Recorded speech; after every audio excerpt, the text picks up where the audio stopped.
আজকে আমার মেয়ের জন্মদিন, এই নতুন শহরে কাজের খোঁজে এখানে এগিয়ে আসলাম। ওরে আজকে বার্থডে, আজকে তো খুশি হও। এক্সকিউজ মি, তুমি তুমি তোমরা দুইজন দুজনকে আগে থেকেই চিনো?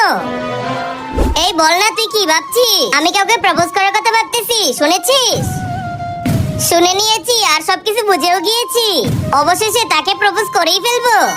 ভাইয়া, এই লাল গোলাপটা দেন।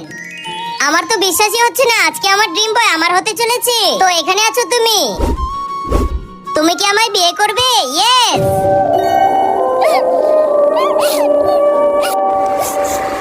কেমন চলছে তোমার লাভ স্টোরি? আর আমিও কতটা পাগল, তাই না? এত সুন্দর মেয়ে যার আছে তার জীবন তো ভালোই চলবে। মা, আমার বার্থডে আসার আগেই তুমি আমাকে ছেড়ে চলে গেলে।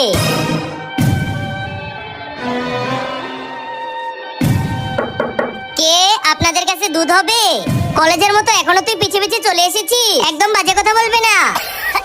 শোনো, আমার মেয়ের শরীর খারাপ, তুমি এখান থেকে যাও। দাঁড়াও, বাচ্চার কোনো ধ্যানই রাখো না তুমি।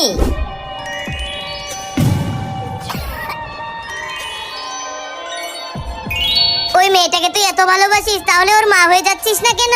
মা হলে তো তুই ওর সবসময় দেখাশোনা করতে পারবি। আমি কিভাবে ওর মা হব? ওর বাবা কি আমায় বিয়ে করবে? এই পরি, ওই দিন তুই অনেক করেছিস, আজকে তোকে দেখাবো মজা। না মা, আপনি ওর কে হন যে ওকে বাঁচাচ্ছেন? আমি ওর মা। আমার এই আল্লাহর ঘরটিকে ভালোবাসছে, লাইক সাবস্ক্রাইব করে দাও।